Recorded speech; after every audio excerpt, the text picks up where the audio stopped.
عنهم الرجس وطهرهم تطهيرا.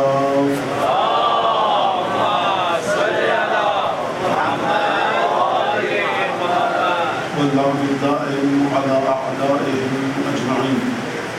أما بعد فقد قال الله الحكيم في كتابه المجيد: أعوذ بالله من الشيطان الرجيم. إن هذه أمتكم أمة واحدة وأنا ربكم فاعبدون. پروردگار عالم جو میں نے آپ کے سامنے آیت تلاوت کی سورہ انبیاء کی آیت ہے اور نشان ہے اس کا 92 9 اور 2 معنوی آیت سورہ انبیاء کی ان هذه امتكم امة واحدة وانا ربكم فاعبدون. اس آیت کو سامنے رکھ کر جو موضوع تقریر کا مناسب رکھا جا سکتا تھا اور جس موضوع کا اس آیت کے ساتھ تعلق ہوتا وہ موضوع آپ کے سامنے میں بھی پیش کر دوں اور اگلے 4 دن تک جو توفیق شامل حال رہی تو اسی سلسلے پر گفتگو رہے گی. وہ موضوع توحید امت.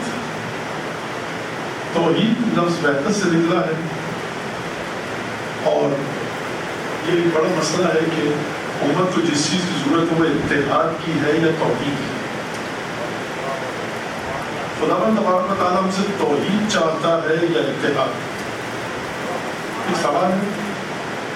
سوال تو کوئی بھی کیا جا سکتا ہے.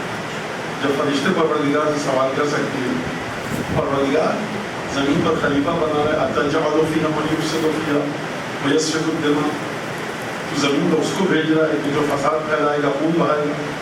فرشتے معصوم ذات قدوس ہے ذات حق جس سے بڑھ کر کوئی چیز تصور کے قابل نہیں ہے. فرشتے اس کی مخلوق ہیں اس کے بندے اور خدا کے علاوہ جو بھی چیز ہے وہ اس کی مخلوق ہے. خدا کے علاوہ جو بھی ہے اس کی خالقیت کے کرم کے نتیجے میں وجود میں آئی ہے. لہٰذا جب بھی کوئی ذات کوئی شے کوئی چیز کوئی انسان کسی کی ہستی پروردگار سے سوال کرے استفسار کرے سمجھنے کے لیے یا ہم کو لگے اعتراض کرے بہرحال ہے وہ خدا کی مخلوق.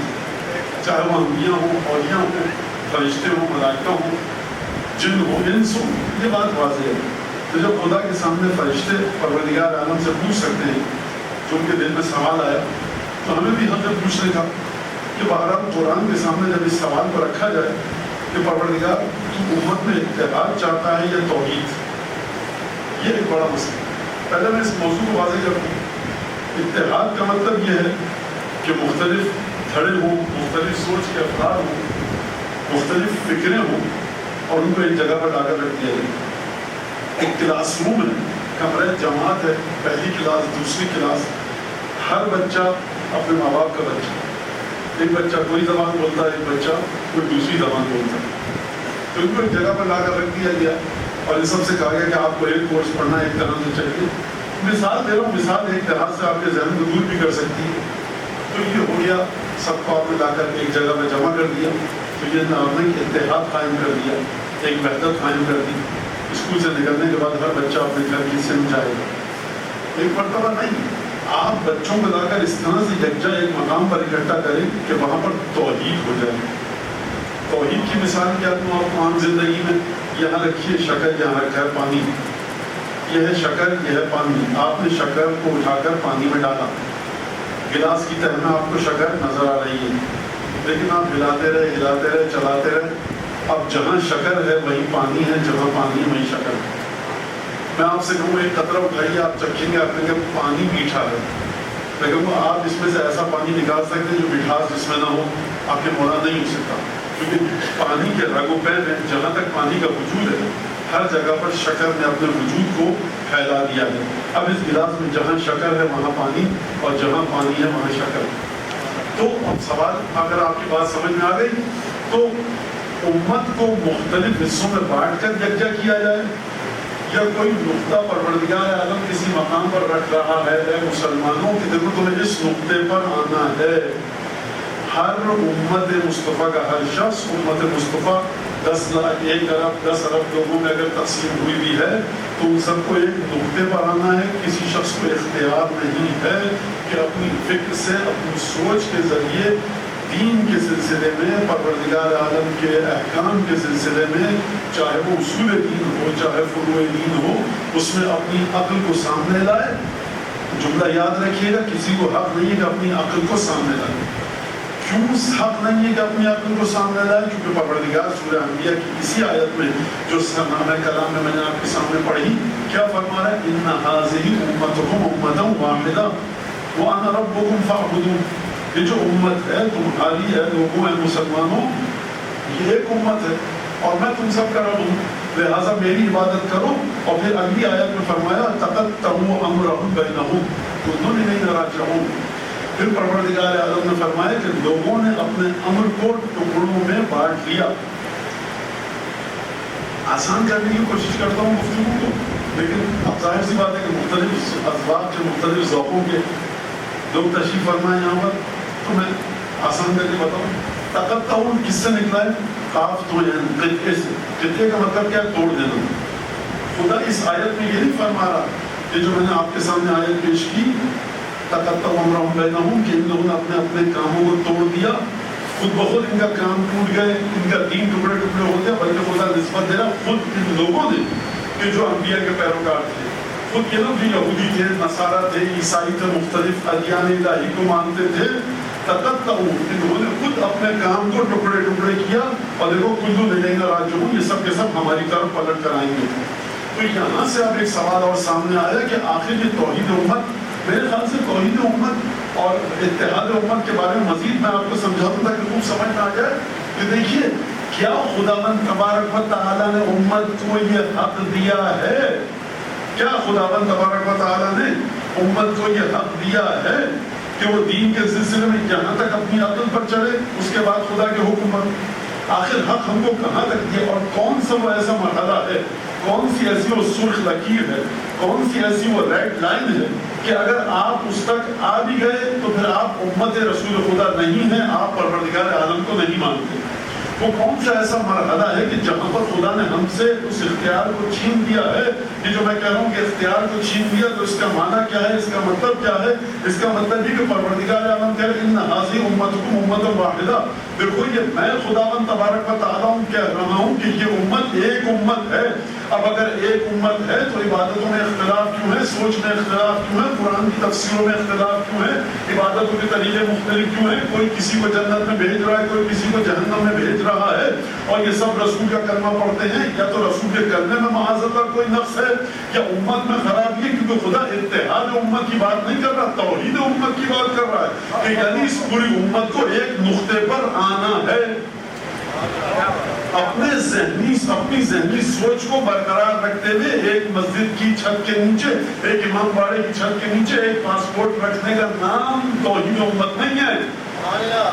توحید امت کا نام یہ ہے کہ آپ کی ذہن میں جو سوچ ہو وہ اسی پروردگار کے حکم کے مطابق ہو جس نے آپ کو ایک امت کے طور سے خلق کیا اور جو آپ کلمہ پڑھ کر جس امت کے سائے تلے آئے. ان ھذہ امتکم امۃ واحدہ، کہ تمہاری امت ایک امت ہے.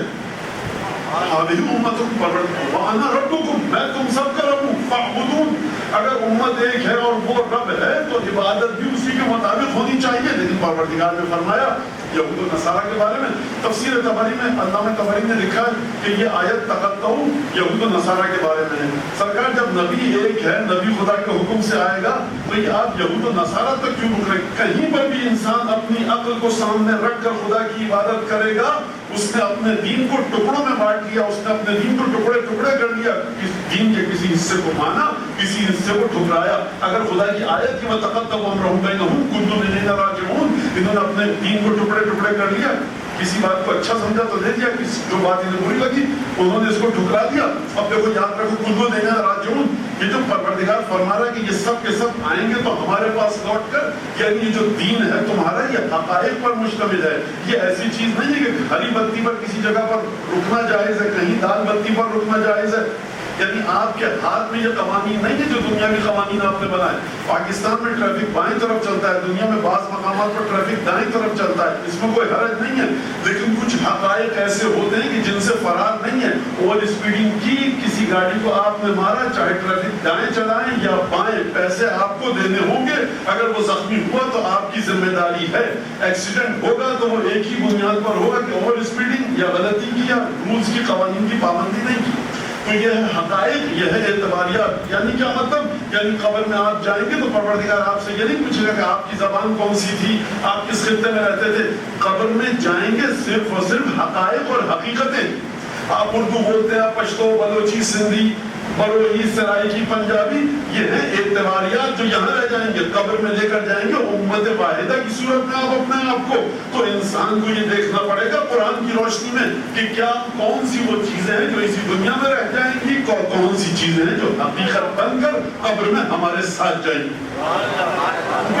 پروردگار عالم فرما رہا ہے ان هذه امتكم امة واحدة وانا ربكم فاعبدون.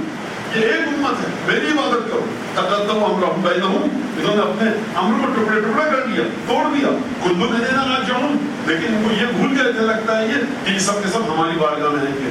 تو اس جملے کا تعلق کیا ہے اس جملے سے کہ اپنے کام کو ٹکڑے ٹکڑے کر دیا, انہوں نے ٹکڑوں میں بانٹ لیا اور یہ سب ہماری طرف سے آئیں گے. انہوں نے خود یہ کام کیا کہ اپنے دین کو ٹکڑے ٹکڑے کر دیا, اور جب یہ ہمارے پاس آئیں گے نا تو تب پروردگار اعظم انہیں بتلائے گا کہ دیکھو تم نے یہ کام غلط کیا, تم نے یہ کام اچھا کیا. یہاں تک اگر آپ کی بات سمجھ میں آ گئی, ذرا بلند آواز سے درود بھیجیے.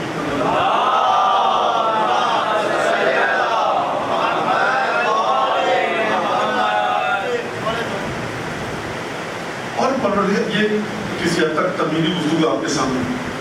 اچھا, خود اگر ایک امت بن جائیں کہ جن کو پروردگار اعظم صاحبان ایمان کہہ رہا ہے کہ ان کو ہر کام کرنے کی چھوٹ ہے, خوب توجہ کیجیے گا جملے پر. جو لوگ ایمان کے دائرے میں آ جائیں ان کو بھی حق نہیں ہے کہ وہ اپنی مرضی سے کوئی کام کریں چاہے کہ خود ایمان کو ہی ٹکڑوں میں بانٹ دیں. جملہ واضح ہوا, میں دوبارہ کہوں کہ جو صاحبان ایمان ہیں, یعنی کوئی کہے ہم نے اب تو کلمہ پڑھ لیا, لا الہ الا اللہ محمد رسول اللہ, اب تو ہم دین میں آ گئے, بس مان لیا نا سب چیزوں کو, اپنے مطابق جو بھی کریں کام. تو سرکار آپ دین میں آ گئے, کلمہ پڑھ کے, تب بھی آپ کو اختیار نہیں ہے. کچھ مراحل, کچھ مسائل ایسے ہیں کہ جہاں پر آپ سے اختیار چھین لیا گیا, باوجود اس کے کہ آپ با ایمان ہیں, باوجود اس کے کہ آپ پروردگار اعظم کا کلمہ پڑھتے ہیں, کلمہ پڑھتے ہیں, آپ با ایمان ہیں, لیکن اختیار آپ سے چھین لیا گیا. مثال میں ایک آیت لکھوں آپ کے سامنے, ان طائفتان من المؤمنین اقتتلوا. اگر مومن کے صاحبان ایمان کے دو گروہ آپس میں لڑ پڑے, ان طائفتان من المؤمنین اقتتلوا, مومن کے دو گروہ ہیں, وہ آپس میں لڑ پڑے, جھگڑا ہو جائے, تلواریں کھینچ جائیں, تو فاصلہ ان کے درمیان صلح کر دو. اچھا, اگر صلح کروانے کے بعد بھی ان بغت احداہما علی الاخری, اگر ان میں سے تم دیکھ رہے ہو یہ جو مومن کا گروہ ہے یہ دوسرے گروہ پر حملہ آور ہو رہا ہے اور غلطی اس کی ہے, اس نے اپنی حدود سے قدم آگے بڑھایا ہے. ان بغت احداہما علی الاخری, یہ جو شیطنت کرنے والا گروہ ہے, یہ دوسرے گروہ پر جو مظلوم ہے, حملہ کیے جا رہا ہے, تجاوز کیے جا رہا ہے. فقاتل الذی تبغی حتی تفیء الی امر اللہ. تو جو گروہ اللہ کے حکم کی خلاف ورزی کر رہا ہے, جو اپنی حد سے آگے بڑھ رہا ہے, اس کے ساتھ قتال کرو یہاں تک کہ خدا کے امر پر آ جائے. تو یہ دونوں گروہ مومنین کے ہیں, لیکن پروردگار کہہ رہا ہے مومن ہونے کا مطلب یہ نہیں کہ ایک دوسرے پر تلوار کھینچو کہ ہم نے تمہیں ایک امت کی صورت میں خلق کیا ہے, ہم چاہتے ہیں ایک امت بنو, توحید امت ہے, اتحاد امت نہیں ہے, تم سب ایک ہو جاؤ. کس طرح سے ایک ہو جاؤ؟ امر الہی پر آؤ. خوب توجہ کیجیے گا, یعنی امر الہی پر آنا ہی توحید امت کی علامت ہے. کیا مطلب توحید امت کی علامت ہے؟ یعنی امت ایک ہے. مجھے لگ رہا ہے کہ بات واضح نہیں ہوئی, مجھے بات واضح کرنے دیجیے. کب آپ کسی مذہب کے ماننے والوں کو کہیں گے کہ یہ وحدت پر پہنچ چکے ہیں؟ کب آپ کسی دین کے ماننے والوں کو کہیں گے کہ یہ ایک نقطے پر ہیں؟ کب آپ کسی دین کے ماننے والوں کو کہیں گے کہ یہ اس دین کو مانتے ہیں؟ پھر میں لا الہ الا اللہ محمد رسول اللہ پڑھ دوں اور کہوں کہ رسول خدا کی قبر مطہر کی زیارت کے لیے جا رہا ہوں, فاتحہ پڑھ کے آ رہا ہوں. کیوں؟ تاکہ رسول خدا نعوذ باللہ اگر مشکل میں ہے کسی برزخ میں تو دور ہو جائے, اور رسول خدا کے احسان ثواب کے لیے قرآن پڑھوں. تو کیا میرا یہ تصور مجھے یہ اجازت دیتا ہے کہ مجھے کہا جائے میں امت مصطفیٰ میں سے ہوں؟ جو اپنے نبی کو امت کی طرح سمجھ رہا ہے اسے کہنے کا حق ہی نہیں کہ یہ میرا نبی ہے. تو آپ ان کریڈینشلز کو، ان معیارات کو، ان پیمانوں کو ڈھونڈیے کہ جن کے ذریعے پہلے تو آپ امت میں آئیں، اور پھر وہ کریڈینشلز، وہ پیمانے، وہ معیارات، وہ ملاقات، وہ مقیاسات، وہ اسکیلز ایسے ہوں کہ جس میں پائے جائیں وہ ایک امت کا فرد کہلائے، اور وہ اپنے ذاتی خیالات سے مبرہ اور ماورا ہو کر پھر دین پر عمل کرو، عقائد کو اپنائیں. میری بات سمجھ رہے ہیں آپ؟ توجہ کی. لہٰذا توحید امت کا مطلب یہ ہے، اتحاد امت کی بات نہیں کر رہا قرآن، توحید امت کی بات کر رہا. اگر اتحاد امت کی پروردگار عالم بات کر رہا ہوتا اور پروردگار عالم کہتا کلمہ پڑھ لینا کافی ہے، پھر تم جس چیز کے بارے میں جو اختیار دیکھو، جو تمہاری آنکھیں دیکھ رہی ہیں چیز کو اسی طرح سے سمجھو، جو تمہارے کان سن رہے ہیں انہی سماعتوں کے مطابق فیصلے کرو، جس طرح سے تم چیزوں کو ظاہری پیمانوں کے مطابق دکھ رہی ہیں اسی طرح سے سمجھو. اگر دین نام ہوتا صرف انہی چیزوں کا، کلمہ پڑھ لیا بس کافی ہے. اب اپنی بصارت، سماعت، شامہ، گویائی اور لامسہ کے اوپر تکیہ کرو، 5 حواس پر تکیہ کرو، اور جو تمہیں دکھ رہا ہے اس کے مطابق دین کو سمجھو، بے فکر ہو جاؤ. کلمہ تو پڑھ دیا تو یہ نہ کہتا پروردگار اعظم سورہ حجرات میں الذین ینادونک من وراء الحجرات، حبیب جو تجھے تمہارے حجروں کے پیچھے سے بے ادبی کے ساتھ آواز دیتے ہیں نا، بے ادبی کا لفظ نہیں ہے قرآن میں، یہ میں نے اضافہ کیا. حبیب جو تمہیں حجروں کے پیچھے سے آواز دیتے ہیں نا، ان کو علم نہیں، بڑے نادان ہیں، ان کے اعمال سلب ہو جائیں گے. یعنی دین کہاں تک لے کر جا رہا ہے نبی کریم کی حیثیت اور آبرو کو. ایک معمولی سا مسئلہ ہے، اس زمانے کا کلچر یہ تھا کہ صاحب آپ جا کر آواز دیتے تھے انسان کو اس کے گھر کے باہر یا دروازہ کھٹکھٹاتے تھے. تو جب آپ نبی کریم کے ساتھ یہ تعلق رکھیں گے تو پروردگار فرما رہا ہے اعمال ہفت ہو جائیں گے، سلب ہو جائیں گے. یہ نادان بڑے جاہل لوگ ہیں، بے ادب ہیں، ان کو تمیز نہیں ہے. ایک معمولی سی بات ہے، آپ کسی کے گھر میں جاتے ہیں، گھر میں جا کر کے بیٹھتے ہیں، کھانے کے بعد ڈائننگ روم میں، ڈرائنگ روم میں بیٹھے ہوئے، اور کھانے کے بعد صاحب شروع ہو گیا گفتگو کا سلسلہ، گپیں لگنا شروع ہو گئی. تو ایک کامن سی بات ہے، خواتین کو بھی پتا ہے کہ کھانے کے 1 2 2.5 گھنٹے 3 گھنٹے تک یہ محفل جمے گی اور وہ چائے وائے کا سلسلہ. لیکن پروردگار عالم ناپسند کرتا ہے واجزہ قائم فانتشروا ولا مستأنسین الحدیث. جب کھانا کھاتے نبی کے گھر سے باہر نکلو، متفرق ہو جاؤ، ڈسپرس ہو جاؤ، یہاں پر بیٹھ کر خوش گپیوں میں مصروف مت ہو جاؤ. غیر ناظرین آئینہ، دیکھو جب تک نبی نے تمہیں کھانے پر بلایا تیار تو ہو جاؤ، ذرا انتظار تو کر لو کہ نبی کے گھر میں کھانا پک جائے، تمہیں بلائے تب گھر میں جاؤ. تو پروردگار عالم ایک ایک جگہ پر پہل بٹھا. اس کا مطلب ہے کہ یہاں سے سمجھ میں آیا کہ امت کی تشکیل کے لیے اہم ترین کوئی مقام اور نقطہ ہے کہ جہاں سے امت کی تشکیل کا سلسلہ شروع ہوگا، اور اس مقام پر امت کو حق نہیں ہے کہ اپنی عقل کے ذریعے اس جگہ کو سمجھے.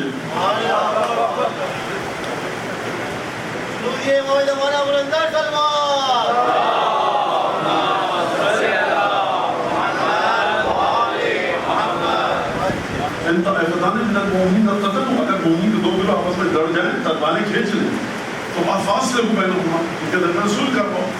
اگر ان میں سے کوئی صلح کرنے میں تیار نہیں ہے، شیطان دوسرا گروہ کر رہا ہے، اس کے خلاف جنگ کرو.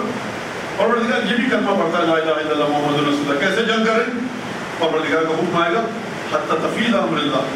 بغاوت اس نے کی ہے، قدم اس نے لکیر سے باہر نکالا ہے، تو کوئی تو لکیر ہوگی خدا نے کھینچی ہوگی کہ جس سے اگر آگے کوئی آ جائے تو اگرچہ ایمان والا ہو اس کے خلاف قتال کرو، تلوار کھینچو. اس کا کلمہ پڑھنے والا تمہیں دھوکے میں نہ رکھے. لہذا اسلام کی تمام جنگوں کو یہ کہہ کر آپ آگے مت بڑھ جائیے کہ دونوں طرف کلمہ گو تھے. خداوند تبارک و تعالیٰ فرمائے کہ حتی تفیء الی امر اللہ، یہاں تک کہ بغاوت کرنے والا باغی گروہ، یہاں تک کہ جو ناروا اور نامناسب انداز میں جس کو حق نہیں ہے تلوار نکالنے کا، جب تک کہ وہ اپنی تلوار نیام میں رکھ کر امر الہی پڑھنا آ جائے. پروردگار عالم نے یہ نہیں فرمایا کہ جب تک دین الہی پڑھنا آ جائے، جب تک کہ پیچھے نہ چلا جائے، جب تک کہ امر الہی پڑھنا آ جائے. تو اگر پروردگار عالم تو نے امر الہی کو قرآن میں بیان ہی نہیں کیا تو یہ آئے گا کیسے؟ لہذا توحید امت کے سلسلے میں ایک بات ہمارے سامنے آئی کہ توحید امت جب بھی ہم گفتگو کریں گے، امت ایک نقطے پر آ جائے، وہاں پر ہمیں امر الہی کے بارے میں گفتگو کرنی ہے. مثال دے دوں میں کہ بھائی آپ سب حج پہ جاتے ہیں تو آپ کو طواف کہاں سے شروع کرنا ہوتا ہے؟ حجر اسود سے. کسی اور نقطے سے طواف شروع کریں تو آپ کا طواف قابل قبول نہیں ہے. لہذا پورے مسلمان جس فرقے سے ہو اس مقام پر اکٹھے ہوتے ہیں تو آپ توحید امت کو اس طرح کی ایک بات سمجھ لیجیے، جس کا جہاں دل چاہے یہاں پہ رش کم تھا، سب کو پورا خانہ کعبہ ہے، ہم نے وہاں سے شروع کر دیا، آپ نے یہاں سے شروع کیا، ایک نقطے سے آپ کو شروع کرنا ہے، اور پہلا چکر کب ہوگا؟ جب گھوم کے آپ اسی جگہ پر آئیں گے۔ 15 منٹ میں طواف میں لگتے ہیں، 20 منٹ میں، تو ہم 20 منٹ خانہ کعبہ کے گرد ٹہلتے رہے، ادھر سے ادھر سے ادھر، 15 منٹ سے اس سے زیادہ ہی چلیے، سکر وہاں سے شروع ہونا ہے، وہیں پر ختم ہونا ہے۔ تو خدا نے بتایا نا جناب ابراہیم کی زبانی، رسول خدا کی زبانی، کہ حجر اسود یہ مقام ہے، حجر اسود کالے پتھر کی اہمیت یہ ہے، اور وہاں سے شروع کرو گے وہاں پہ ختم کرو گے تو تمام کے تمام مسلمان آپ کو اس جگہ پر دکھتے ہیں۔ تو دین کے بارے میں، اعتقادات کے بارے میں، تمام کی تمام چیزوں کے بارے میں کوئی ایسا مقام ہے کہ پروردگار عالم نے بتایا ہو کہ وہاں پر آؤ تب توحید امت کے مرحلے پر آ جاؤ گے؟ تو وہ قرآن مجید ہم کو بتائے گا، قرآن شریف ہم کو بتائے گا۔ لہٰذا یہاں تک آپ نے اس بات کو سمجھ لیا، اور پھر یہ جو آیت میں نے آپ کے سامنے پڑھی، حتیٰ تطبیق امر اللہ، جب تک کہ امر الہی پڑھنا ہے، تو لہٰذا اب قرآن مجید کی روشنی میں امر الہی کو ڈھونڈنا پڑے گا کہ امر الہی کہاں پر ہے اور امر الہی کو کس طرح سے ڈھونڈا جا سکتا ہے۔ اور یہ دین کے اوپر آنا، واضح ترین چیز دین کی توحید ہے، واضح ترین چیز خدا کی وحدانیت ہے، واضح ترین چیز وجود الہی ہے، لیکن آپ دیکھیے کہ جناب یعقوب سورہ بقرہ کے اندر پروردگار عالم کس طرح سے اسی امر الہی کو کسی ایک نقطے پر آنے کی جانب پروردگار گفتگو فرما رہا ہے کہ تم شہداء اذ حضر یعقوب الموت، کیا تم لوگ اس وقت موجود تھے جب یعقوب کی موت کا وقت نزدیک آیا؟ تم شہداء اذ حضر یعقوب الموت، تم لوگ اس وقت موجود تھے کہ جب یعقوب کی موت کا وقت نزدیک آیا۔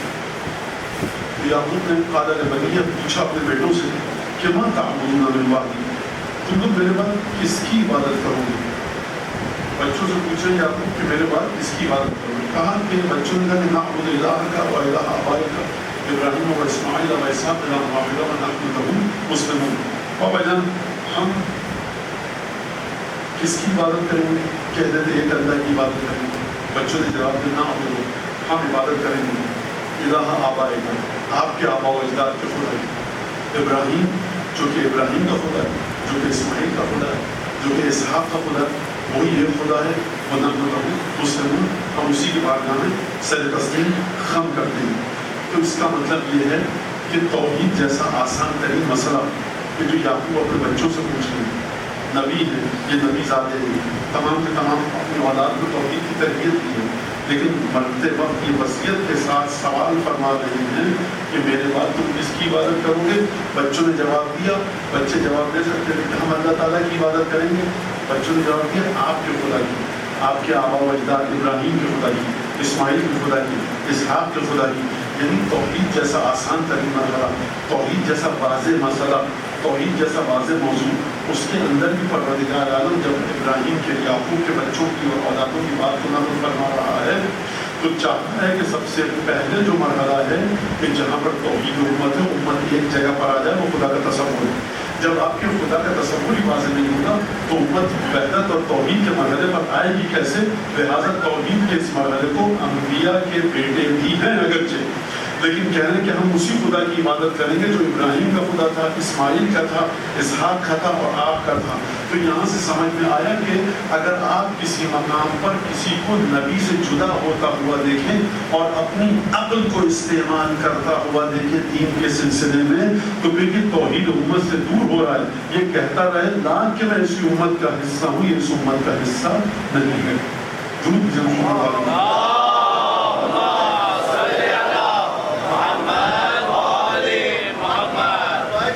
اور اب ظاہر سی بات ہے کہ یہ خیر خمسہ تو میں 2-3 مجلس سے تو طبیعی گفتگو میں گزار نہیں سکتا، لہٰذا یہاں پر یہ امر الہی تک آپ سمجھ لیا اگر کہ امر الہی کو تک آنا ہے اور امر الہی کے ذریعے ہم کو آگے بڑھنا ہے، تو ایک مشہور و معروف آیت آپ کے سامنے پیش کر کے اور پھر توحید و امت کے حوالے سے، کیونکہ پچھلے بار جو موضوع میں نے یہاں پر پیش کیا تھا آپ کے سامنے، مجلس باہر ہوئی تھی، وہاں پر تشکیل امت کہ امت کیسے تشکیل پائے گی، ایک امت کیسے تشکیل پائے گی، یہ پچھلے برس گفتگو، لہٰذا یہ چیز چاہ سمجھ میں آیا کہ توحید امت کہ امت کو ایک مقام پر لایا کیسے جائے، تو لہٰذا امت ایک مقام پر امر الہی کے ذریعے آئے گی۔ اب اگر امر الہی حتی تفیہ الی امر اللہ، اگر آپ نے امر الہی کے ظاہری معنی سمجھ لیے، لہٰذا اب اگر قرآن میں جہاں جہاں پروردگار عالم آپ کو یہ فرماتا ہوا نظر آئے کہ دیکھو اطیعوا اللہ و اطیعوا الرسول و اولی الامر بینکم، کہ اطاعت کرو اللہ کی، اطاعت کرو رسول کی، اور اطاعت کرو ان کی جو صاحبان امر ہیں۔ اس کا مطلب یہ ہے کہ تسلسل جو اس آیت کا ہے، پروردگار عالم اگر سورہ بزاریات میں یہ فرما رہا ہے کہ دیکھو ما خلقت الجن والانس الا لیعبدون، میں نے تم سب کو پیدا کیا عبادت کے لیے، اور پھر اس کے بعد سورہ انبیاء میں یہ فرمائے کہ ان ھذہ امتکم امۃ واحدہ، یہ امت ایک ہے، اور دیکھو اس امت ایک کا طریقہ یہ وانا ربکم، میں تمہارا رب ہوں، لہٰذا فاعبدون، میری عبادت کرو۔ اور پھر خدا یہود و نصارہ کی سرزنش کرتے ہوئے، پھٹکارتے ہوئے کہ فرمایا تقطعوا امرهم، انہوں نے خود اپنے دین کو حصوں بخروں میں بانٹ دیا، کل الینا راجعون، یہ سب کے سب ہماری طرف لوٹ کر آئیں گے، تب ہم ان کو بتائیں گے کہ جملہ میرا ہے، کہ جب ہم ان کو بتائیں گے کہ کس طرح سے تم نے دین میں انحراف کیا۔ لہٰذا اطاعت کے تسلسل کو دیکھیے، خداوند تبارک و تعالیٰ کی طرف سے اطاعت کا آغاز ہوا اطیعوا اللہ، پھر اطاعت آئی رک کر کس کی جانب؟ رسول کی طرف، اطیعوا اللہ و اطیعوا الرسول، اور پھر اطاعت کس کی جانب آئی؟ واولی الامر، جو تمہارے درمیان اولی الامر ہے اس کی اطاعت کرو۔ تو اب اگر آپ کو اس مقام پر آنا ہے کہ جہاں پر آپ رسول خدا کی امت کہلائیں اور توحید و امت کا تمغہ آپ اپنے سینے پر سجا سکیں، آپ کہیں کہ یہ امت پوری کی پوری ایک ہے، تو خدا کی اطاعت، رسول کی اطاعت اور صاحب امر کی اطاعت، ان کی تین کے بعد چوتھی کسی چیز کا وجود نہیں ہے۔ لہٰذا ہر انسان کے سامنے ایک ذمہ داری ہے کہ وہ زمانے، اب ہم ایک لحاظ سے کہیں رسول خدا کے بعد اور ہم اپنے لحاظ سے کہیں غیبت کبریٰ میں، تو وہ اطاعت کس کی کر رہا ہے؟ کیا اس کے دین کا تسلسل، اس کے دین کی تمام چیزیں اس کی ذات سے جو شروع ہوتی ہیں وہ کسی صاحب امر پر جا کر ختم ہوتی ہیں کہ نہیں ہوتی؟ ایک تو یہ بات ہو گئی، مولانا ہم صاحب امر پر جا کر ہماری تمام چیزیں ختم ہوتی ہیں، لہٰذا ہم تو سکون سے بیٹھ گئے۔ سرکار آپ سکون سے بیٹھ جائیے، لیکن امت اسلامیہ سے سوال ہے کہ آپ بغیر صاحب امر تک پہنچے ہوئے توحید و امت کے مرحلے پر کیسے پہنچیں گے؟ یہ امت ایک امت ہے، خداوند تبارک و تعالیٰ آپ سے مخاطب نہیں ہوگا اگر آپ صاحب امر تک نہیں پہنچیں۔ صاحب امر کیا مطلب کیا ہے؟ یعنی امر الہی کا مالک، یعنی مالک کا مطلب کیا؟ یعنی جو صاحب امر ہے۔ لہٰذا اب اگر اس بات کو آپ سمجھ گئے تو جو لوگ یہ گفتگو کر رہے ہیں کہ ختم نبوت کا عقیدہ بالکل حق ہے، اس میں کوئی اختلاف نہیں ہے، لیکن ختم معصومیت کا عقیدہ اس آیت کو سامنے رکھ کر صحیح نہیں ہے۔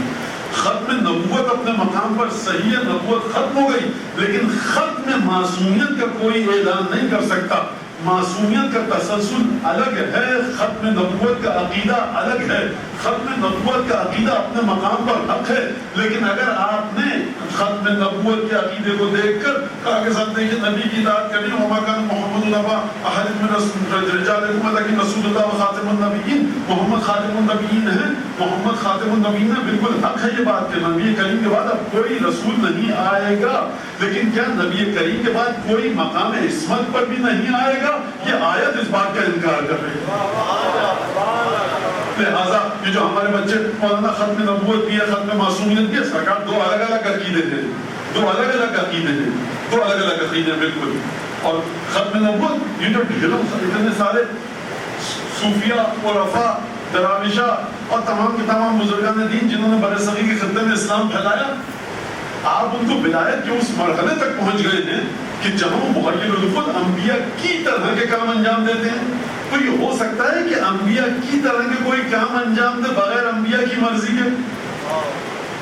جب ہم آگے لے جانے پر آتے ہیں تو جن تک امر الہی ختم نہیں ہوتا ان کو اتنا آگے لے جاتے ہیں کہ انبیاء کے برابر، اور نیچے لانے پر آئیں تو ان کو صفحہ ہستی سے محو کر دیتے ہیں کہ جن کی طرف سے نبی کریم کے حدود سے آئیں گے یہ مجھ جیسے۔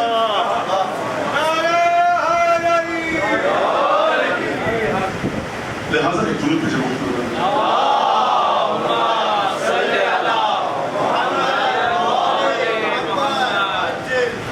یعنی عالم غیب سے ان کو نبی کی طرف سے یہ اجازت ملنی چاہیے۔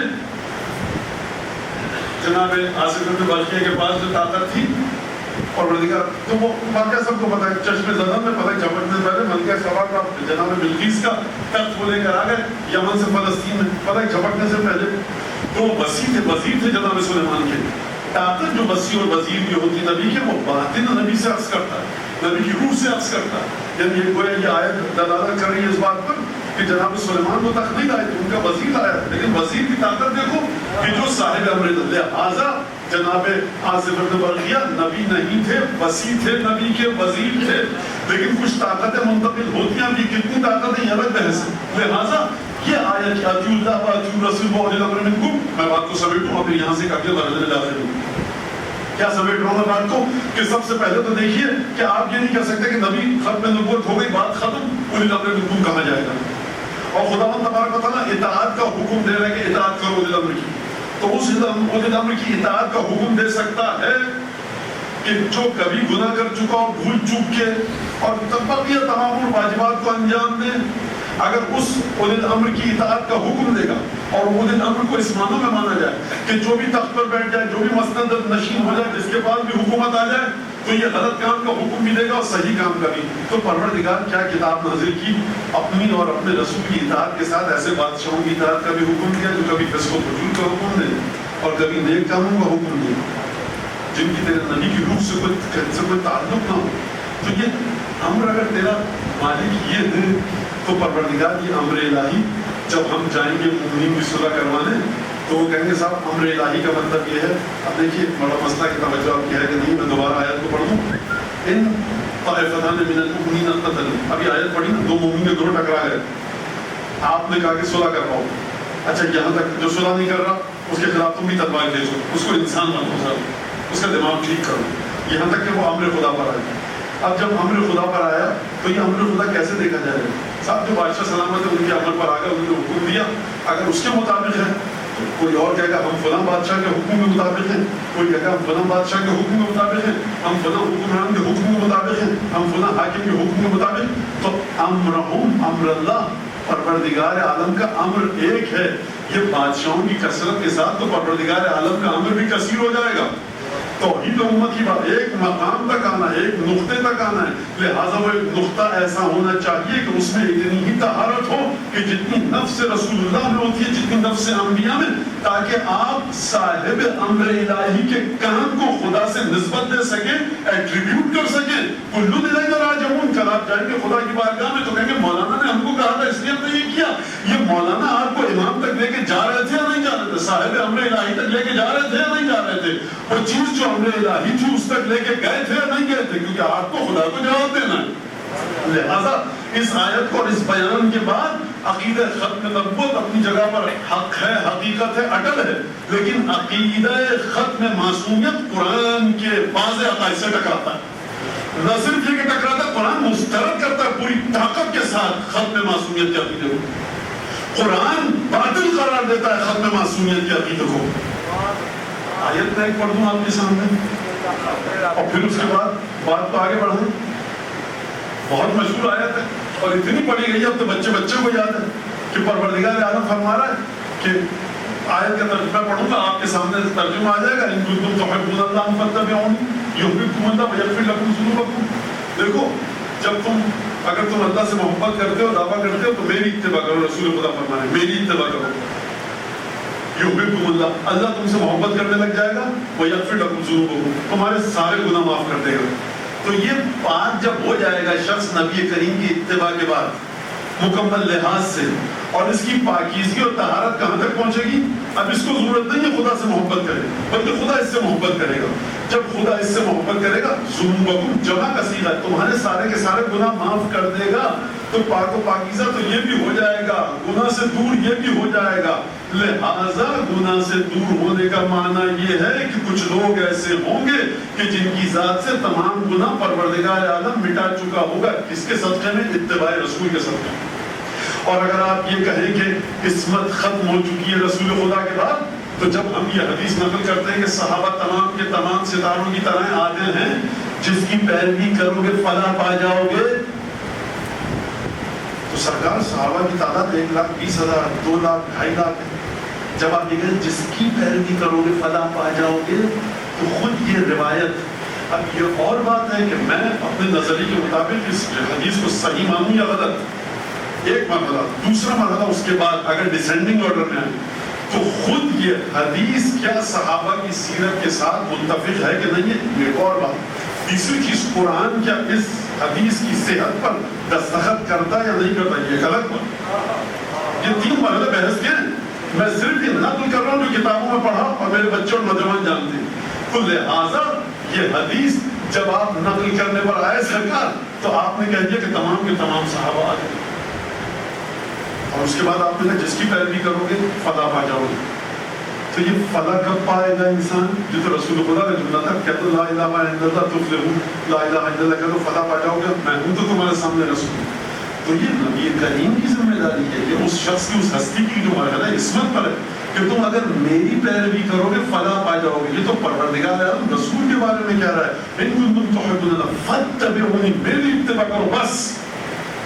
لہٰذا اس اتباع کے دائرے کو ایکسٹینشن دینا، ایکسپینڈ کرنا قرآن سے جواز کہاں سے نکلتا ہے؟ کس مقام سے یہ مرحلہ آتا ہے؟ دو باتیں، ایک دفعہ آپ کہتے ہیں کہ آپ سے خدا راضی، آپ خدا سے راضی. اس کا مطلب یہ نہیں ہے کہ آپ کا ہر فعل اس قابل ہے کہ میں آپ کو دیکھ کر اپنے قبلے کا تعین کروں. خدا آپ سے کیوں راضی؟ کیونکہ آپ نے اپنی کوششیں کر کے دین کو انجام دیا. لیکن کیا یہ سلسلہ بھی ہے کہ آپ کا عمل اس قابل ہے کہ آپ امت کو توحید امت کے مرحلے پر لے کر آ سکیں؟ اس نفس کی بلندی کیا ہونی چاہیے کہ جو توحید امت کا تمغہ جس کے سینے پر سجا ہو، توحید امت کے مرحلے پر کیا ہر شخص کو اختیار ہے لانے کا؟ وہ کون سے ایسے نقاط ہیں، وہ کون سے ایسے پوائنٹس ہیں، وہ کون سے ایسی گوگل لوکیشن ہے کہ امت جہاں پر پہنچ جائے تو کہا جائے توحید امت؟ پہلی بات میں نے آپ کے سامنے کی کہ پروردگار عالم کو مانتا ہوں. دوسری بات کی نبی کریم کی شہادت، رسالت کی شہادت دیتا ہوں. تیسری بات میں نے کیا کیا آپ سے؟ اولي الامر، یعنی اولي الامر کو مانتا ہو. تو نبی کریم کی شہادت دے دینا کافی ہے. سرکار یہ آیت میں آپ کے سامنے کئی دفعہ پڑھ چکا ہوں، لیکن اگر آپ امت کی بات کریں تو ایک امت کی جو بات کریں تو امت میں ایسے لوگ بھی ہیں کہ جو کھانا کھا کر بیٹھے ہوئے خدا ناراض ہو رہا ہے، کہہ رہا ہے کہ دیکھو جب تم نبی کریم کے گھر پر آتے ہو خدا تدخل بیوت النبی الا یؤذن لکم، نبی کے گھر میں آتے ہو بغیر کھٹکھٹائے اندر مت داخل ہو جایا کرو، اجازت لے کر آیا کرو. یہاں پر ایسے لوگ بھی اللہ کی کتابوں کا کبھی مرائل حجرات، ابھی بھی تمہیں کمرے کے پیچھے تو حجرے کے پیچھے سے چیخ کر بلاتے ہیں. یہ نادان ہے، جاہل ہے، ان کو تمیز نہیں، ان کے اعمال ہم کو جائیں گے. امت میں ایسے لوگ بھی ہیں. تو آپ سرکار کس جو رسول خدا کے زمانے میں موجود تھے نبی کریم کے شاگرد، آپ ان میں سے ہر ایک کو یہ اسٹیٹس دینے کو تیار ہیں کہ جس کے پیچھے بھی چلیں ہم فلاح پا جائیں گے؟ تو قرآن اس چیز سے معذرت سب مخالف. ہماری ایک بڑا مسئلہ ہے قرآن فہمی. قرآن اب کہ رسول خدا کو کوئی جا کر سکھائے، رسول خدا کو آپ سکھا دیجیے گا جا کر کہ قرآن لانے والا یہ کہہ رہا ہے اور قرآن خود کہہ رہا ہے کہ دیکھو میں کافی نہیں ہوں. امت کہہ رہی نہیں رسول آپ کا تو 1400 برس کے پہلے کہتے آج قرآن کافی. قرآن سے سمجھیے دین کو، کہاں سے دین کو سمجھیں گے قرآن کی؟ یہ قرآن تو وہ ہے کہ عبید اللہ زیاد کی تخت پہ بیٹھ کے جناب زینب کو مخاطب کر کے کہہ رہا ہے وہ تو عز منتشا وہ تو ذل منتشا، بڑے اچھے مخرج کے ساتھ اس نے آیت پڑھی ہے. آپ قرآن کے الفاظ کے مصادیق کو کس کے ذریعے ڈھونڈیں گے؟ لہٰذا یاد رکھیے جب رسول خدا دنیا سے جا رہے ہیں کہتے ہوئے اور وہ فرما کے جا رہے ہیں کہ 2 چیزیں چھوڑ کر جا رہا ہوں، تو آپ ان بھاری چیزوں میں سے ایک کو نہیں لے سکتے. آپ توحید امت کے مرحلے پر نہیں ہیں. اور اگر بہت زیادہ آپ قرآن کی بات کرتے ہیں تو چوتھے امام سجاد علیہ السلام نے فرمایا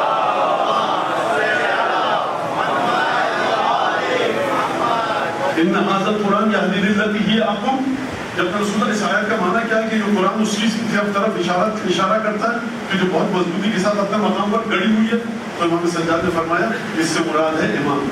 ان الامام یهدی الى القرآن والقرآن یهدی الى الامام. امام قرآن کی طرف ہدایت کرتا ہے، قرآن امام کی طرف. اس کا مطلب کیا ہے؟ یعنی امام جو بھی دین کے بارے میں گفتگو کرے گا آیات میں سے مطلب نکال کر آپ کے سامنے ثابت کرے گا. کل تک آپ 1000 دفعہ اس آیت کو پڑھ چکے ہوتے تھے لیکن اس کے باوجود آپ اس آیت کا یہ مطلب نہیں نکال سکتے تھے.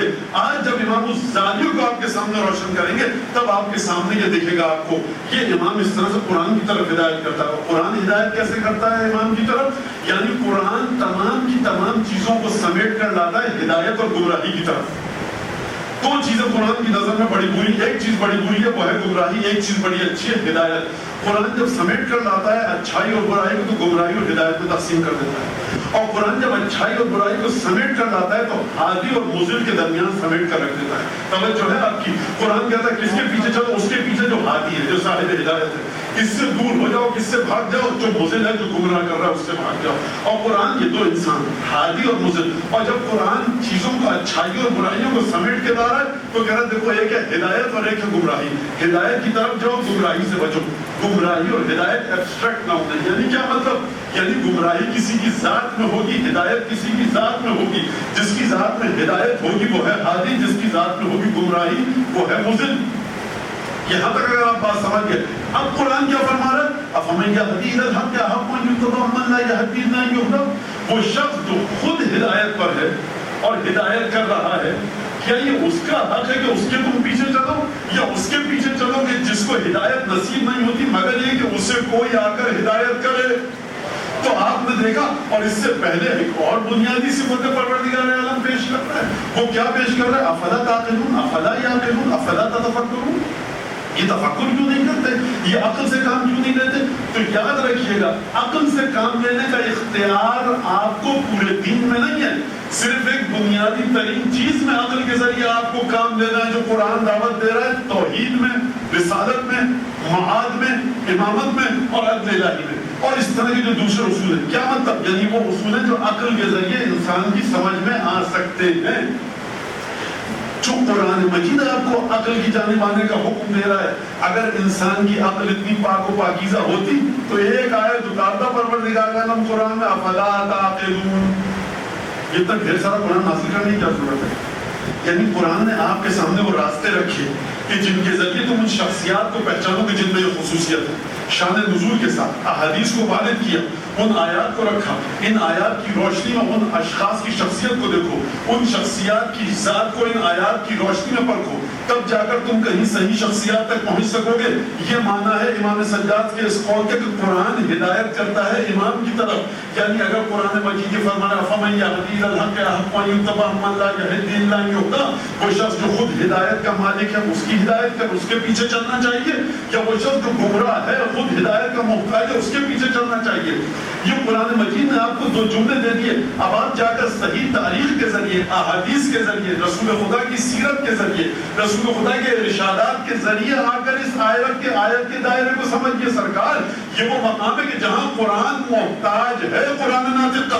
قرآن صامت کوئی, جو قرآن آپ کے گھروں میں کاغذ پر لکھے ہوئے الفاظ متبرکہ ہیں, اگر ان کو آپ بغیر قرآن ناطق کے سمجھیں گے تو گمراہی کی طرف چلے جائیں گے. قرآن نے کسی کا نام نہیں لیا, قرآن نے کسی کے بارے میں گفتگو نہیں فرمائی, قرآن نے کہیں پر تفصیل کے ساتھ اشارہ نہیں کیا. قرآن عقل کی جانب کیوں کہنے کا حکم, آنے کا حکم دے رہا ہے؟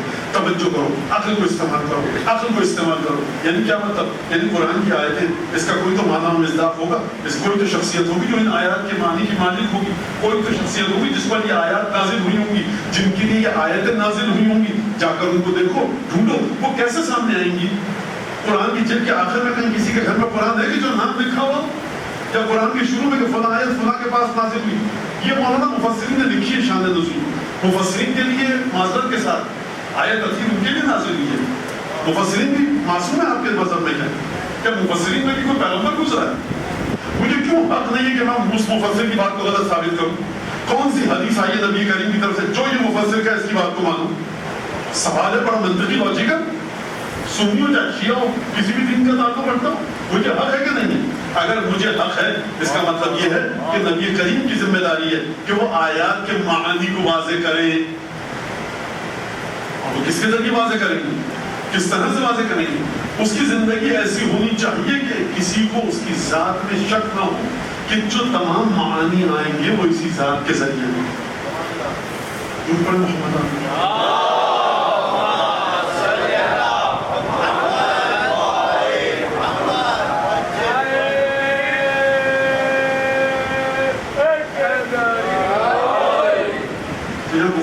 سمیٹ دوں اور پھر ہم آخری مراحل میں داخل ہوں. تو بات ہو رہی تھی کہ توحید امت, ایک امت ہوگی, ایک امت. ایسا نہیں ہو سکتا آپ کہیں خدا کے ہاتھ پیر ہیں, میں کو خدا ماتیا سے دور ہے, ہم ایک ہیں. کیسے ہے کہ بھائی آپ خدا کے ہاتھ پیر مان رہے, آپ کہیں خدا جہنم کے دن آپ جہنم میں فیملی اپنی ٹانگ جہنم میں ڈال دے گا. خدا جسم جسمانیہ سے مبرر, یہ کس کا خدا ہے؟ ایک دین ہے, اس کا خدا جناب آدم کے ساتھ کشتی لڑ چکا ہے.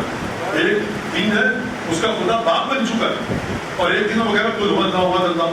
بھائی کیسے ہے کہ آپ اور ہم توحید پہ اکٹھے نہیں ہیں؟ آپ اس شخص کو اپنے گھر میں بلا دیں گے کہ جو نامی گرانی مجرم ہو اور نظر رکھتے ہی گھر میں نقب لگا دے, چیزیں چوری کر کے لے جائے؟ ہم ایک ہیں, آپ بھی بنی نو انسان, ہم بھی آپ بھی دو پیر پہ چلتے. آپ یہ نہیں بتائیں، ہم اپنے گھر میں نہیں بلاتے جس کے کردار میں شک ہو، اور توحید امت میں اس کو بھی شامل کر دیتا ہوں کہ جس نے زندگی بھر دین کا حصے بکرے کی. لیکن فطرت منع کیوں ختم ہو جاتی ہے دین پر؟ اس کا مطلب ہے دین کو آپ رسول خدا کے مطابق نہیں دینا چاہتے، اپنی پسند کے راستوں سے لینا چاہتے ہیں. میں نے کیا کہا؟ اپنی پسند کی. تو پروردگار عالم کی بڑی عجیب بات ہے. قرآن مجید کی 12 آج کی تقریر کا برداشت کیجیے اسی طرح سے. تو لہٰذا بات کیا ہوئی؟ بات یہ ہوئی کہ آپ کو توحید امت پر آنا ہے. ان هذه امتکم امۃ واحدہ وانا ربکم فاعبدون، میں تمہارا رب ہوں، میری عبادت کرو. تقطعوا امرهم بینہم، انہوں نے اپنے دین کے حصے بکھرے کر دیے، ٹکڑوں میں بٹ گئے. خود انہوں نے یہ کام کیا. کلون الینا راجعون، یہ سب ہم تک پلٹ کر آئیں گے. لہٰذا اور پھر اس کے بعد یعقوب یوسف سے بس، یعقوب کی اپنی اولاد سے بس کیا کہ تم میرے بعد کس کی عبادت کرو گی. لہٰذا آپ کو آنا ہے کہاں تک؟ خداوند تبارک و تعالیٰ. خداوند تبارک و تعالیٰ تک آئیں گے کیسے؟ اسی تسلسل کو جس کے ذریعے خدا نے آپ کو اپنے راستے تک آنے کا حکم دیا. خداوند تبارک و تعالیٰ کیا فرما رہا ہے؟ اطیعوا اللہ واطیعوا الرسول واولي الامر منکم. اللہ کی اطاعت، رسول کی اطاعت، صاحب امر. میں آپ سے ایک سوال کرتا ہوں، جو ہمارے جب سے بر صغیر و مجالس شروع ہوئی ہیں، ہمارے بزرگ علماء ذاکرین یہ سوال اپنے مہینے سے کرتے رہے ہیں، اور یہ سوال آپ کو پتا ہوگا، یقیناً پہلے بھی ہو چکا ہوگا آپ سے، اور آپ اس کا جواب بھی بخوبی جانتے ہیں. خدا کہہ رہا ہے اطیعوا اللہ. یہ اطاعت خدا نظر کہاں آئے گی آپ کو؟ حکم خدا دکھے گا کہاں پر؟ آپ کو آسمان میں لکھا ہوا دکھے گا یا زمین سے اچانک دفعتاً واحدہ نکل کر آ جائے گا؟ آپ کے مولانا رسول کے ذریعے، رسول کی اطاعت. تو رسول اگر جب چلے جائیں گے تو پھر آپ کی مرضی جہاں آپ چاہیں وہاں. دیکھیے میں بات کو 2-3 زاویوں سے انداز میں پیش کرنے کی کوشش کروں تاکہ نوجوان بچوں کی سمجھ میں آ جائے، اور تاکہ کل پھر میں مزید اس گفتگو کو آگے بڑھا سکوں. تو رسول کے بعد پھر ٹھیک ہے، آپ جس کے پیچھے چلنا چاہیے، جو کرنا کریے، آپ کی مرضی. خدا آپ کے دائرے کو پھیلانے گا. خدا ایک آپشن دے رہا ہے، اس کے علاوہ کوئی نہیں دے رہا. یہ ملٹیپل چوائس نہیں ہے 4 میں سے جس پر ٹک کیجئے ہم آپ کو پاس کر دیں گے، بلکہ چوائس آپ کے سامنے 4, 5, 10, 20. جواب ایک صحیح ہے، وہ کیا ہے؟ اولي الامر منکم. صاحب امر تک اگر نہیں پہنچی آپ کی بات، آپ کی تفسیر غلط، آپ کا دین غلط، آپ کی فقہ غلط، آپ کے عقائد غلط، خدا فرما رہا ہے. اس کی تو کوئی اچنبے کی حیرت کی اولي الامر منکم.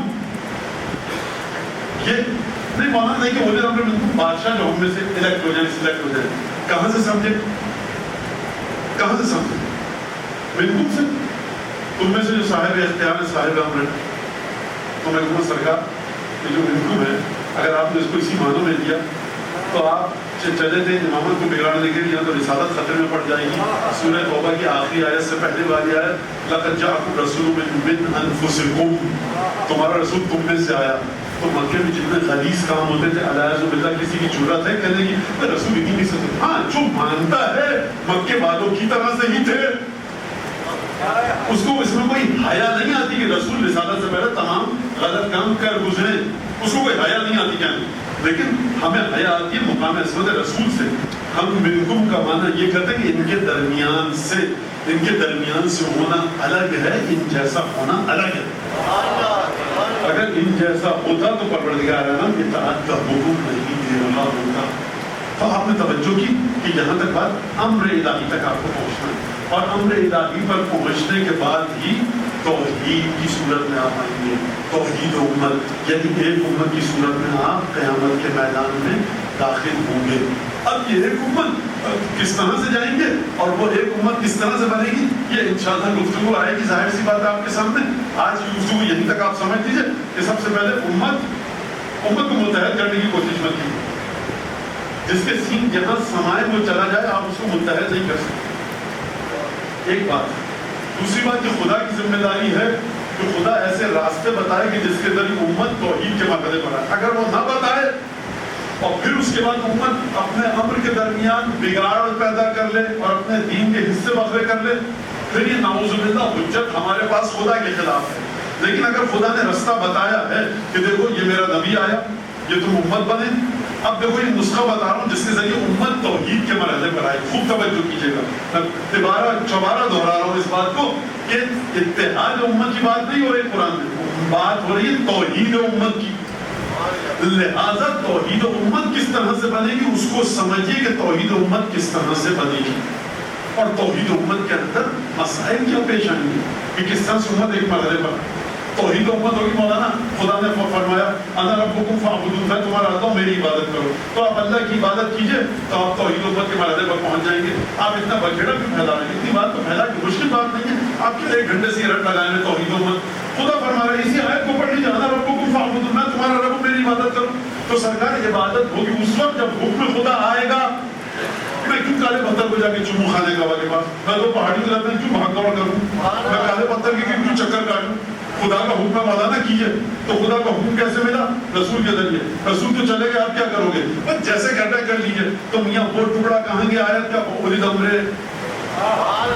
اس کا مطلب یہ ہے کہ امر الہی تک پہنچنا ہے عبادت الہی کے ذریعے.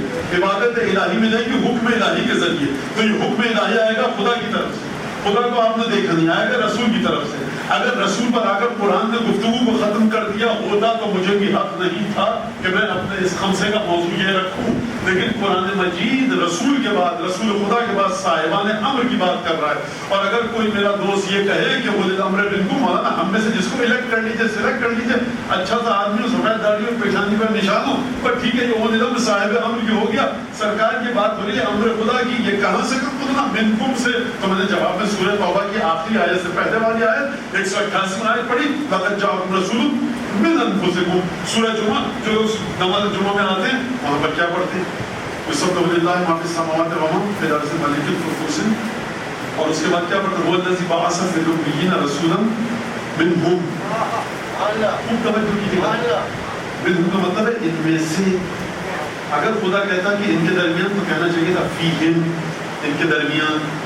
فرمایا انہی میں سے ہم نے ایک کو منتخب کیا، یعنی جو منہم ہے اشارہ ہے اس بات کی جانب کہ یہاں پر ہم نے سلیکشن کیا ہے، ہم نے انتخاب کے اٹھایا ہے، اس رسول کو برگزیدہ بنایا ہے، اس مقام استفاء پر لائے ہیں. یہاں فیہم نہیں ہے، منہم ہے، یعنی ہم اس سے بلند مقام پر لے کے آئے ہیں. رہتا ان کے درمیان ہے. لہٰذا سورہ توبہ کی اس آیت کے مطابق اگر کوئی یہ کہے کہ منکم کا مطلب مولانا آپ ہی میں سے جو صدر وزیر اعظم بادشاہ سلامت آ جائیں، جو بھی آ جائیں ان کو آپ مان لیجیے صاحب امر الہی، ان کی اطاعت خدا اور رسول کی اطاعت ہے. تو جواب میں نے 2 آیتیں پڑھی ہیں آپ کے سامنے. ابھی تک اس طرح سے کیونکہ نوجوان بچے بھی بیٹھے ہیں، ان کو ذرا آیتوں کے بارے میں پتہ لگے کہ بڑا آج کل کہ وہ عجیب عجیب قسم کے مسائل آ گئے.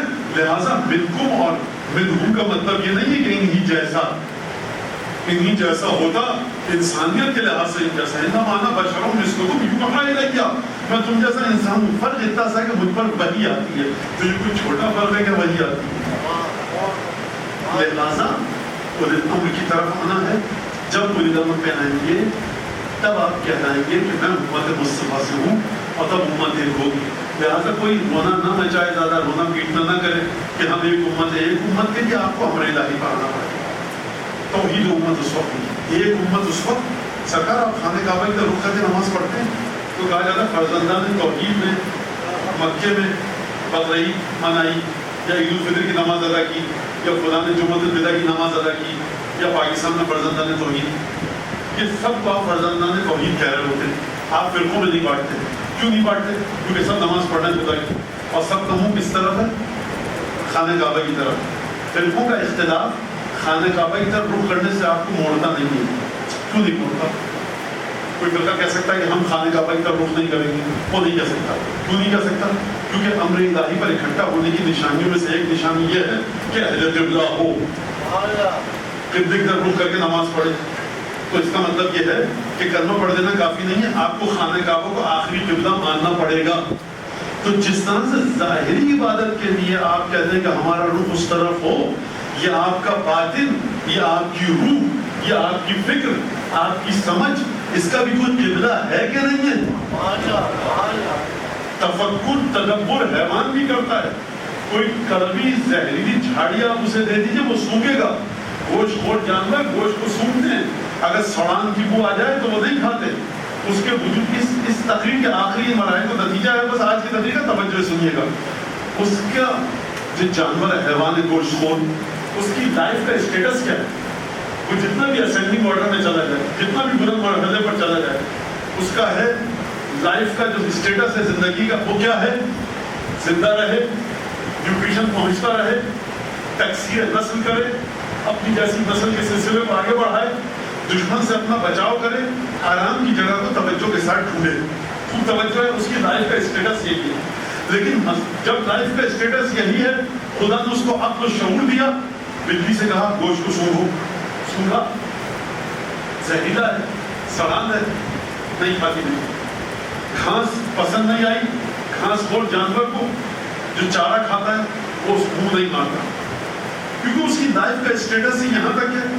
اس کو یہ نہیں سمجھ میں آ رہا یہ جو میرے سامنے چارہ ڈال رہا ہے یہ تھوڑی دیر بعد میرے چہرے پر چھری پھیر دے گا, گلے پر یا نہیں پھیرے گا. چڑیا کے لیے جب آپ دام لگاتے ہیں اور وہ جال اور چڑیا دانا چگتی بھی آتی ہے, اس کو نہیں پتا کہ میرے دشمن نے لگایا ہے یا میرے دوست نے. اس کو یہ سمجھ نہیں تھی پروردگار عالم, اس کو صرف دانا چگنے سے مطلب ہے. لیکن بشر کے اندر یہ خصوصیت ہے. بشر میں کیا خصوصیت ہے؟ بشر وہ واحد مخلوق ہے خدا کی جس کے بارے میں علماء عمرانیات نے کہیے, علماء نفسیات نے کہیے, بہرحال دانشوروں نے, سوچ بچار رکھنے والے بھلے مانسوں نے ایک جملہ کہا کہ بشر واحد مخلوق ہے خدا کی کہ جس کے بارے میں کائنات جس کی طرح گھوم رہی ہے, ہیومن سینٹرک ہے, یعنی بشر اس کائنات کا مرکزی خیال ہے. جو بشر اس کائنات کا مرکزی خیال ہے, یعنی یہ کیا مطلب میرا اس بات سے, یعنی برزخ اگر ہے تو آپ کے اور میرے لیے ہے, قبر و قیامت ہے تو آپ کے اور میرے لیے ہے, حساب کتاب ہے تو آپ کے اور میرے لیے ہے. اگر ہمسائے کی دیوار پر آپ کو قدم نہیں رکھنا, ہمسایہ ناراض ہوگا اور آپ جی معذرت چاہتا ہوں آپ کی دیوار تھی. یہ حق کا خیال رکھنا, ظلم کا یہ تصور, یہ آپ کے اور میرے لیے ہے. یہ ہمسائے کے گاڑی پارک کرنے کی جگہ ہے, ہم پارک نہیں کریں گے, یہ تصور آپ کے لیے ہے.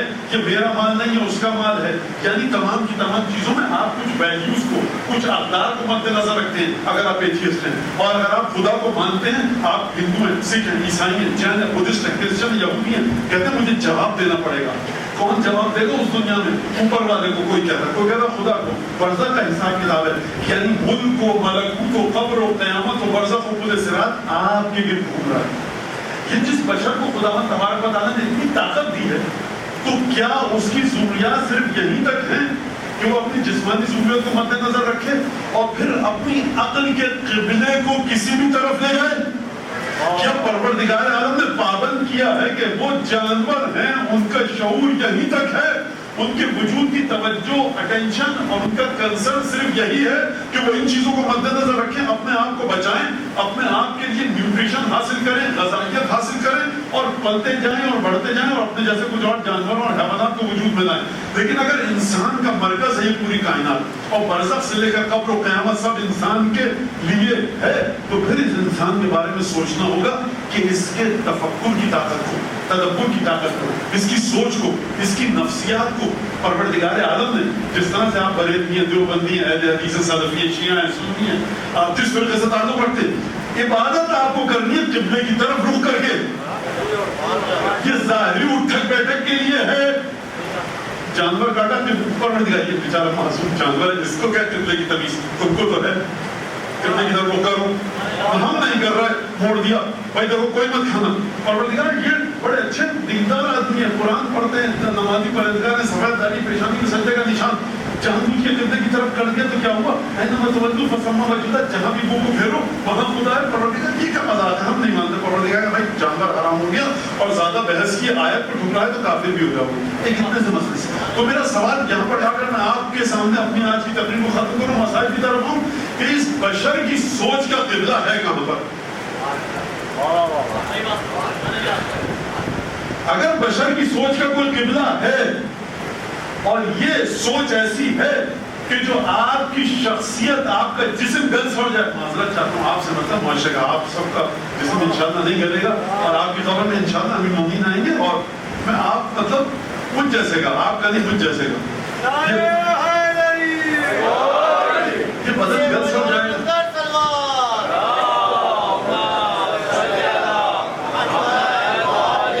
یہ بدن گل سڑ جائے گا لیکن روح باقی رہے گی. یہ روح ہے کس چیز کا مجموعہ؟ سوچیے تھوڑی دیر, روح باقی رہے گی. کیا مطلب باقی رہے گی؟ روح کوئی ہوائی چیزیں جو باقی رہے گی, روح باقی رہے گی, تو اس کے ساتھ وہ چیزیں بھی تو باقی رہے گی جو روح ساتھ لے کے جائے گی. جو آپ کی روحانیت ہوگی وہ تو باقی رہے گی نا.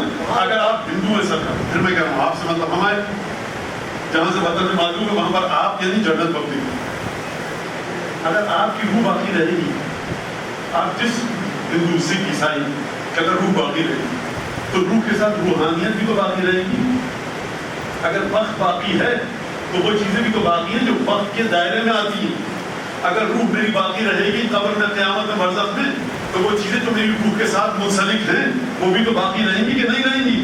تو سوال یہاں پر یہ ہے کہ روح میری کن چیزوں کی تصویر لے کر قبر میں جائے, میری روح کون سی روحانیت کو لے کے جائے. میری روح اللہ کے پاس جاتی ہے تو قبلہ رخ, نماز, وضو, لباس پاک, جسم پاک, کسی ٹوٹ مار کا لباس نہیں تھا, یہ جو مسلح تھا غصبی نہیں تھا, کسی سے چرا کر میں نہیں لایا تھا, تو یہ نماز جائے گی وہاں تک. تو سوال یہ کہ جو میری روح ہے, جو میری فکر ہے, جو میری سوچ ہے, سوچ جب جائے گی, جب روح جائے گی تو ان تمام چیزوں کو لے کر جائے گی نا کہ جن چیزوں کا میری روح پر نقش ہے, کن چیزوں کا میری روح پر نقش آئے گا, یہ وہ قبلہ تعین کرے گا جو میری روح کا ہے. یہ وہ قبلہ نہیں ہے جو خانہ کعبہ ہے, یہ وہ قبلہ نہیں ہے کہ جو مقام ابراہیم ہے. کیونکہ اگر یہ وہ قبلہ ہوتا تو خداوند تبارک و تعالیٰ قرآن میں نہ فرماتا ویل للمصلین, ارے وائے ہے ان نمازیوں کا. اسے ہوتا نماز پڑھنا کافی نہیں ہے, روح کا قبلہ کہاں پر ہے. توجہ کیا آپ نے اس بات. تو تمام کی تمام چیزوں کو اگر آپ دیکھیں, اگر کسی جگہ پہ آپ کو, کسی مذہب میں, کسی دین میں روح کی غذا اس انداز سے ملے, اور خدا ایک جملہ کہتے ہیں, مجھے خود میں کئی دفعہ سوچ رہا ہوں لیکن کہہ دوں, روح کی غذا اس انداز سے ملے کہ اگر کوئی شخص ہو نماز نہ پڑھے, روزہ نہ رکھے, حج پہ نہ جائے, لیکن اس کے جیسے کچھ انسانوں کے واقعات اس کے سامنے آئے تو پھر اس کے قدم نہ رکے, خود بخود کھنچ کر امام باڑی کی طرف, پھر اس کی آنکھوں سے گریے کی کیفیت ہو, اس کا دل تڑپ جائے کہ ہم ان کے ساتھ, ہم ان کے ساتھ. اچھا یہ تو ہوئی دین کے طرف, اور کوئی دین ایسا ہو, ایسی شخصیات کو پیش کرے کہ وہ اس دین کا ماننے والا نہ ہو, لیکن کھڑے ہو کر ان ہستیوں کا ذکر ہے, منہ پر تماچے مارے, زنجیر چھڑیاں مار کے اپنی پیٹھ کو زخمی کر دے, دین کو نہ دیکھے کہ حسین کا ذکر آیا, سب کو زخمی کروں گا, منہ پر تماچے ماروں گا. یہ کون سا ایسا دین ہے؟ اس کا مطلب ہے یہ شخصیتیں جو ہے نا, یہ شخصیتیں اس لائق ہیں کہ فرقے اور دین کی قید کو چیر کر بشریت کو اپنی طرف جذب کر سکتے. اگر یہ صرف دینی شخصیات ہوتی تو مسلمان صرف ان کا ذکر کر رہے ہوتے, لیکن یہ شخصیتیں دینی شخصیات تو ہیں, اس سے آگے بڑھ کر انسانی شخصیات ہیں. وجود کا ثبوت کیا ہے, دلیل کیا ہے؟ دلیل یہ ہے کہ عیسائی جناب سکینہ اور جناب رقیہ کے نام کا دسترخوان بچھاتا ہے, عیسائی ابو الفضل عباس کے لیے نظر کرتا ہے, ہندو حضرت ابو الفضل عباس کی نظر کرتا ہے, سکھ امیر المومنین کا نام دیتا ہے. یہ کہیں پر آپ کو نہیں ملے گا. اس کا مطلب کیا ہے؟ اب یہ ہم سے مت پوچھے, جا کر اس سکھ سے پوچھے کہ تو نے علی میں دیکھا کیا آخر, جا کر اس ہندو سے پوچھے جو اپنی پشت کو زخمی کر لیتا ہے, تماچے مارتا ہے منہ پر, اس ہندو سے پوچھے جو حسین میں نظر کیا آیا. ان عیسائی اور یہودی خواتین سے پوچھیے کہ جو تہران میں رہتی ہے, جناب سکینہ اور جناب رقیہ کے نام کی نظر کرتی ہے کہ تمہیں ان دو بیویوں میں نظر کیا آیا. یہ ہم سے مت پوچھیے, آپ خطاکار اگر گناہگار وہ ہیں ان سے پوچھیے. یہ طاقت ہے ایک شخصیت کی کہ جو مذہب و دین و فرقے کو چیر کر بشریت کو اپنی طرف کھینچ رہے. تو یہ خدا کا وہ انتظام ہے کہ خدا کو بلانا تھا اپنے امر کی طرف, لیکن جن شخصیات کو اپنے امر کا مالک رکھا ان کی شخصیت میں وہ رہنائی اور وہ حسن عطا کیا کہ جس دین کا ماننے والا بھی ہوگا, اگر اس کا قلب زندہ ہوگا وہ آئے گا ادھر. لہذا اس طرح سے آپ اس کو دیکھیے. سید الشہداء جب شہید ہونے جا رہے ہیں, بہت گزر گئی, بہت معذرت چاہتا ہوں کہ جب سید الشہداء شہید ہونے جا رہے تھے, بس 2-4 جملے مسائل کے, تو ایک جملہ کہا تھا, بہن میرے بچوں سے ہوشیار, میرے بچوں سے خبردار. عزیزہ نے کہا نہیں, جب سید الشہداء قتل ہوئے, آپ یہ بتائیے مجھے دنیا میں اس طرح سے کب کسی کو تعزیت و تسلیت کہی جاتی ہے. یہ جو خواتین خیموں میں ہیں نا, ان کے تمام مردوں کے لاشیں مقتل میں پڑی, ٹکڑے ہوئے میں جسم اور گوشت اور ریت میں آغشتہ اور آلودہ جسم. ایک دفعہ کیا کیا گیا, بیویوں کو تپش کا احساس ہوا, گھوڑوں کی ٹانگوں کی آواز آئی, ایک دفعہ مشعلیں پھینکی گئی حسین بن علی کے خیموں پر، اور کیا کہہ کر پھینکی گئی؟ احرقوا بیوت الظالمین، ان ظالموں کے نامرادوں کے خیموں کو جلا دو۔ یہ کون کہہ رہا ہے؟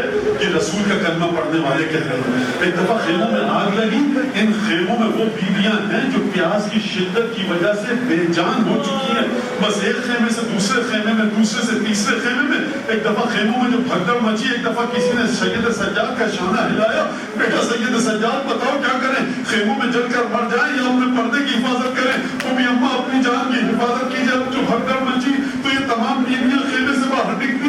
حسین بن علی کے تمام بچوں کو بیوی نے جمع کیا، اولاد حسن کے تمام بچوں کو جمع کیا۔ جب شام غریبہ کا اندھیرا آیا اور بچوں کو نام لے لے کر پکارا گیا، بچوں کی شمارش کی گئی اور ایک دفعہ گنتی تو بیویوں کو احساس ہوا کہ 2 بچے کم ہیں، بس ایک دفعہ کچھ مستورات ان بچوں کا نام لیتی ہوئی دریا کی طرف گئی۔ عزیزوں، شام غریبہ کا اندھیرا چھا چکا ہے، یہ بیویاں آواز دے رہی ہیں، ایک عجیب روح کا عالم ہے، لشکر ستمگر کا ڈر بھی ہے، بچوں کی جان بچانے کا اندیشہ بھی ہے۔ بس ایک دفعہ چاند کی روشنی میں دیکھا کہ یہ دونوں بچے ایک دوسرے کی باہوں میں باہیں ڈال کر ریت پر موجود ہیں۔ بیویاں آگے بڑھی، بچوں کا شانہ ہلایا، آواز دی۔ بیوی سبزی کے پیاس کی شدت کی وجہ سے یہ بچے غش کھا کر گر چکے ہیں، لیکن بچوں نے کوئی جواب نہ دیا۔ اب جو بیوی نے ان دونوں کے جسموں کو ایک دوسرے سے الگ کیا، علماء نے لکھا ہے کہ ان کے سینوں پر گھوڑوں کی ٹانپوں کے نشان تھے۔ اب آپ سمجھے، یہ بچے پیاس کی شدت سے نہیں مرے تھے، بلکہ جب خیمے میں بھگدڑ مچی تھی تو یہ بچے لشکر اشکیا کے خوف سے ایک دفعہ جب دوڑے تو ظالموں نے خیال نہ کیا، ایک دفعہ زندہ درگور بچے ایک دفعہ زندہ حالت میں ان کے سینے پر سے گھوڑوں کی ٹانپیں گزر گئی، یہ بچے کچل کر ہلاک ہو گئے۔ اللهم صل على القوم الظالمين والصياعون الذين ظلموا ايهم القدرين منهم رحمهم كل خليفك الحجة بالقسم صلواتك عليه وعلى امته في هذه الساعة وفي كل ساعة ولي محافظ وقائد وناصر ودليل وعين حتى تسكنه ربك طوعا وتمتعه فيها قليلا اللهم صل على محمد وعلى محمد وعجل